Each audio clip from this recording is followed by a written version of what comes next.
አምስተኛ ኢየሱስ እረኛችን ከመሆኑ የተነሳ በየትኛውም ሁኔታ ሊለየን የማይችል እረኛችን ሆኖ ተገለጠ።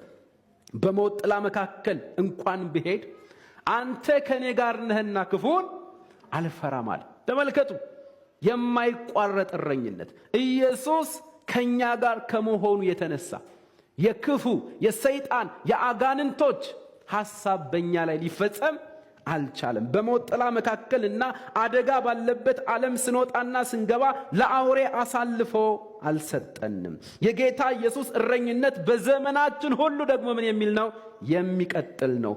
እስከ ዛሬ ድረስ በሰላም ወጣችሁ የገባችሁት 2015ን በሰላም ወጣችሁ የገባችሁት ክፉ ስለሌለ አይደለም። ክፉ ስለሌለ አይደለም። ገዳይ ስለሌለ አይደለም።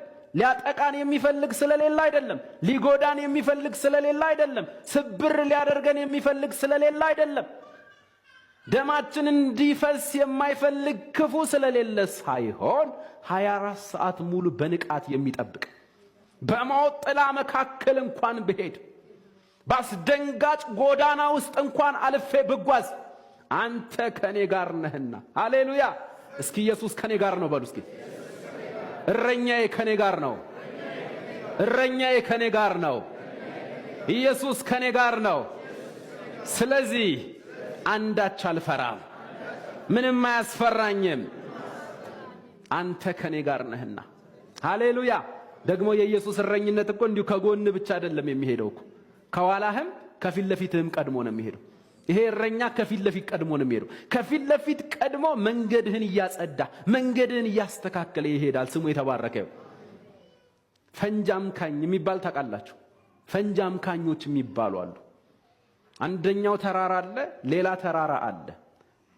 ሁለቱም ከተራራ ጀርባ ተደብቀዋል። መሃል ላይ ያንደኛው ጦር ወይ የጠላት ጦር ይመጣና መሃል ላይ ያለው ሜዳ የተራራው መሃል ላይ ያለው ሜዳ ላይ ምን ይቀብራል?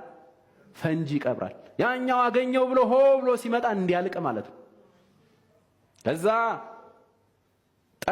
የጠላት ጦር የቀበረው ቦምብ አለ። ያንን ቦምብ ሰራዊቱ ሁሉ እንዳያልቅ ፈንጅ ምኖች አሉ? አምካኞች አሉ። በሌሊት ይመጣሉ። እየተንፏቀቁ ነው። እንዲሁ ዝም ብሎ እንትን ማለት ወክ እየበሉ አይደለም፣ እየተንፏቀቁ። ምክንያቱም ከረገጥከው አመክናለሁ ብለ አንተ ነህ የምትመክነው። እየተንፏቀቁ እያለያዩ እንዳይፈነዳ። ለራሳቸው እኮ አይደለም፣ ከኋላ ሰራዊት አለ። ከኋላ የሚመጣ ሰራዊት አለ። ድልነሽ ሰራዊት አለ።